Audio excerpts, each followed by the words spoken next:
बकासुर की बहन का नाम था बकी, वो कंस को भैया कहने लगी थी। तो बकी ने कहा कि एक काम करते हैं, फिर मैं जाऊंगी लोगों के घर में और बच्चों को खिलाने के बहाने लेकर के अपने स्तन में अपने स्तन में जहर लगा लूंगी और बच्चों को खिलाने के बहाने लूंगी, दुग्ध पान कराऊंगी। जैसे उनके अंदर जहर जाएगा तो अपने आप मृत्यु को प्राप्त हो जाएंगे। तो सबने कहा कि तूने अपना चेहरा देखा है? तेरे को कौन देगा अपने बच्चे खिलाने के लिए? तेरे से तो बच्चे क्या बड़े बूढ़े भी डरेंगे। अब राक्षसी तो राक्षसी। तो बाकी कहने लग गए, अरे आप सबको पता नहीं आजकल जगह जगह ब्यूटी पार्लर खुल गए हैं ना, जाकर के ऐसे ब्यूटिशियन के इधर डेंटिंग पेंटिंग कराऊंगी कि किसी को पता ही नहीं चलेगा कि मैं कौन हूं, वेश बदल करके जाऊंगी। तो सबने कहा फिर तो बात बन जाएगी। तो बकी का प्रस्ताव पास हुआ और बकी ब्रज में पहुंच गए। अब नंद बाबा तो यहां आए, वहां बकी गांव गांव घूमने लगी। जहां जानकारी लगे बच्चों का उत्सव चल रहा है बस वहां पहुंच जाए। नंद बाबा के इधर जानकारी लगी तो नंद बाबा के इधर अब देखा कि झुंड के झुंड जा रही हैं सखियां, तो ये भी सज धज करके एक झुंड में पहुंच गई।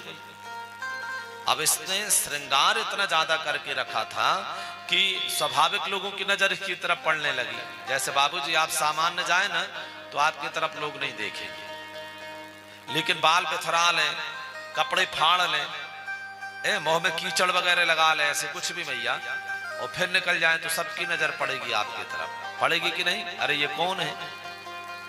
या फिर ज्यादा ही सज जाए दूल्हा के जैसे, है ना, तो नजर पड़ेगी कि अरे कौन है भैया ये।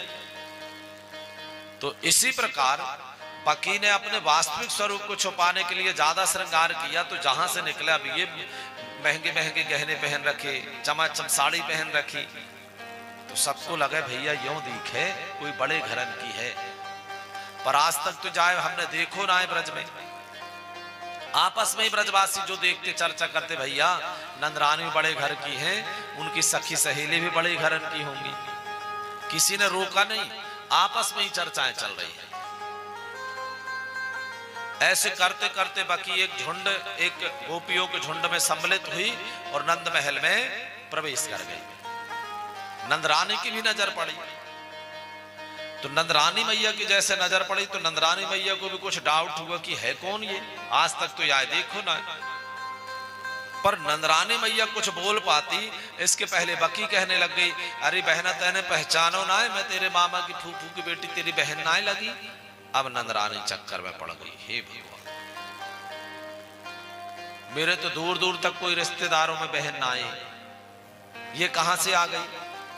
पर अब इतने प्रेम से कह रही हो, मैं कहूंगी तो इसको खराब लगेगा। चल ठीक है, बहन मानती है, ठीक है। नंदरानी मैया सबंत कहवे लग गई, आप सब अंदर चलें, लाला को आशीर्वाद दो, मैंने एक आई अतिथि सत्कार करके। नंदरानी मैया गई दूसरे महलों में। अब यहाँ झुंड की झुंड गोपिकाएं आई थी, एक एक गोपी ठाकुर जी को गोद में लेती हैं, आहा लाड़ लड़ाती हैं, बलैया लेती हैं। अच्छा, बाहर जो बधाई मिलती है, किसी को हीरे, किसी को जवाहरात, किसी को मंगलसूत्र, जिसने जो कामना किया, तो जैसे ठाकुर जी के दर्शन करती हैं तो उन्हें होश ही नहीं रह जाता, जो लेकर के आई थी वो सब ठाकुर जी को निछावर करके किसी दूसरे को दे देती। ये हाल था।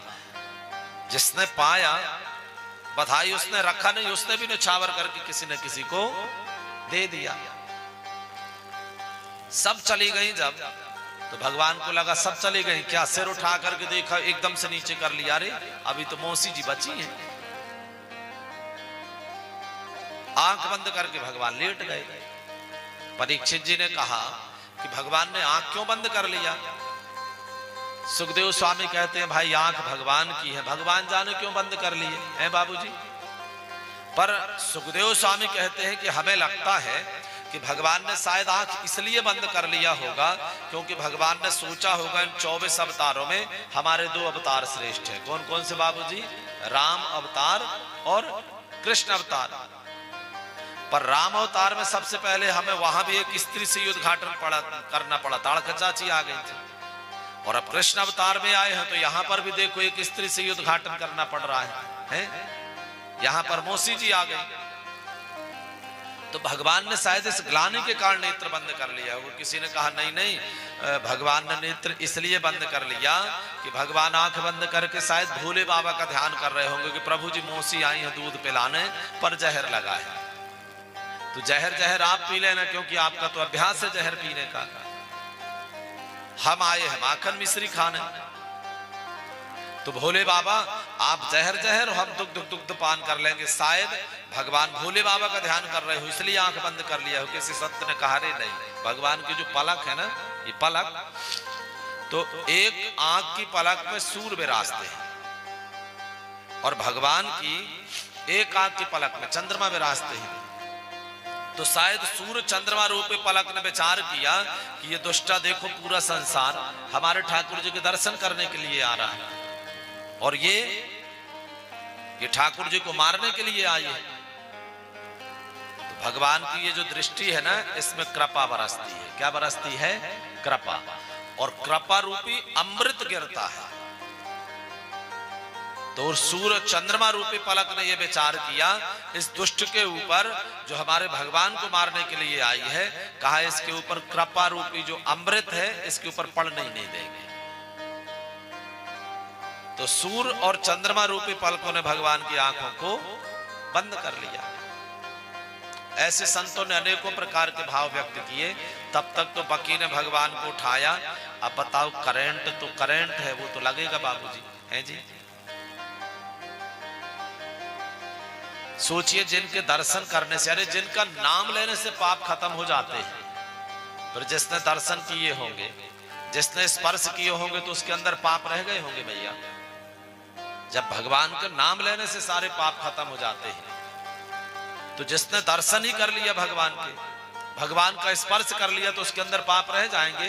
बकी ने जैसे उठाया, भगवान को गोद में लिया, तो आहा, उसके अंदर के सारे पाप समाप्त हो गए। अब जैसे पाप समाप्त हुए तो मन शुद्ध हो गया भैया। तो तुरंत उसके मन में बात आई कि ये बालक मारने लायक नहीं है, खिलौना बनाने लायक है। पर माई बाप पाप खत्म हुए, लेकिन ये जो पाप करने वाली मशीन है ये तो निरंतर चल रही है, तो बना रही है पाप। ये जो मन है इसकी पाप करने की आदत पड़ी है। तो तब तक के जितने पाप थे सब भगवान के दर्शन और भगवान के स्पर्श से समाप्त हो गए। लेकिन दोबारा उसके मन में फिर पाप की वृत्ति आ गई, क्योंकि आदत तो पड़ी है पाप करने की।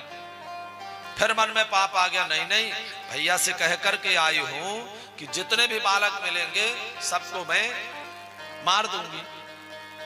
तो ऐसे मन में भाव आते ही और बकी ने तुरंत भगवान के मुख में अपना स्तन लगा दिया। अब जैसे नेक नेक से बच्चा ना मैयन के दुग्ध पान करें, ऐसे भगवान दुग्ध पान करने लगे।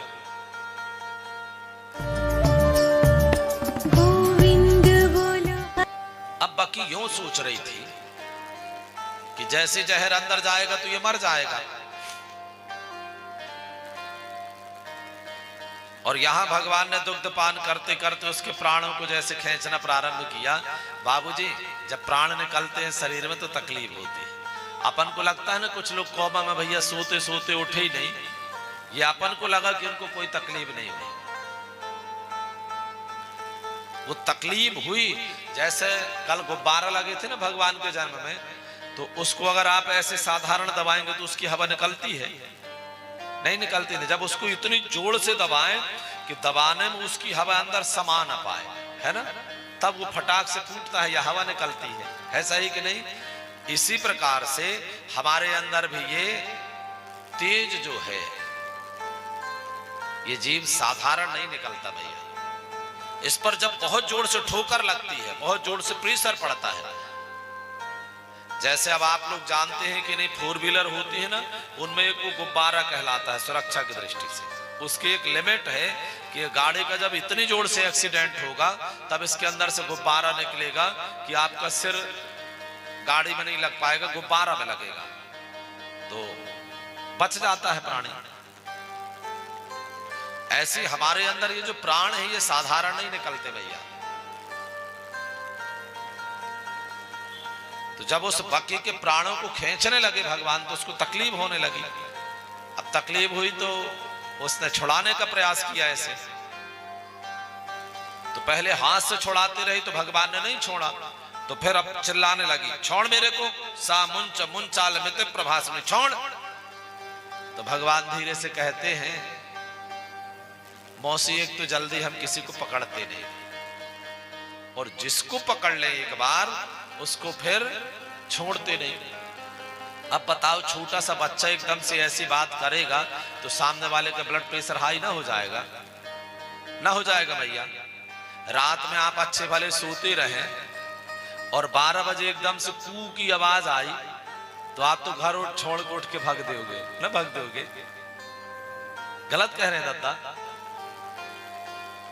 तो ऐसी छोटा सा बच्चा, उसको लगा कि नेक सुई है, अब एकदम से चिल्लाने लगी वो, और चिल्लाते चिल्लाते भागी बाहर की तरफ। तो भैया वो इतनी जोर से चिल्लाई बाकी, ऐसा लगा कि जैसे बिजली गिर गई हो। इतनी जोर से आवाज सुन करके जो जहां थे वही कानों में उंगली दे दे करके आंख बंद कर करके बैठ गए। सबको लगा कि क्या हो गया भैया। और बाकी जैसे बाहर की तरफ भागी, बाहर भागते भागते तो भगवान ने उसके प्राणों को खींच लिया। अच्छा, जब प्राण निकले तब वो गिरने लगे, जैसे पेड़ को नीचे से काट दे तो एकदम से गिरता है। तो जैसे ही गिरने लगी वो, तो भगवान ने सोचा यार अगर ये हमारे ब्रज में गिरी तो इतनी बड़ी राक्षसी है, भूसा कर देगी। सुखदेव स्वामी तो उसके विषय में लिखते हैं भैया कि वो 2 गव्यूती की हो गई। कितना? 2 गव्यूती, क्योंकि अब वो अपने असली स्वरूप में आ गई। और एक गव्यूती होता है 3 कोस का। कितने? 3 कोस। तो 2 गव्यूती कितने का हो गया? 6 कोस। और 1 कोस कितने किलोमीटर का होता है? 3 किलोमीटर का। आप लोग सियाने हैं, याद रखा करें। 1 कोस कितने किलोमीटर का भैया? भैया बोलो। 3 किलोमीटर का। तो 6 कोस कितने किलोमीटर का हो गया? 18 किलोमीटर का। आप सोचिए 18 किलोमीटर की वो राक्षसी, सोचने की बात नहीं है। अच्छा, इतनी बड़ी रही होगी, हम कहते 18 किलोमीटर की न रही होगी, 1 किलोमीटर की भी रही होगी अगर, तो ऐसे पाइप के जैसे पतली तो न रही होगी। जिसके शरीर की लंबाई जितनी रहती है उसी हिसाब से लगभग चौड़ाई रहती है शरीर की। तो अब सोचिए वो पहाड़ सी भगवान ने धक्का दिया उसको, और जब वो गिरी तो भगवान ने उसको उसी तरफ गिराया जिस तरफ कंस के जंगल थे। भगवान ने सोचा कि भाई मामा जी की बहन, तो लकड़े भी मामा जी की लगे, हमारी क्यों लगे भाई? बाद में तो जलाना पड़ेगा इसको। और जब वो गिरी तो सारे ब्रजवासियों को लगा कि अब तो गए।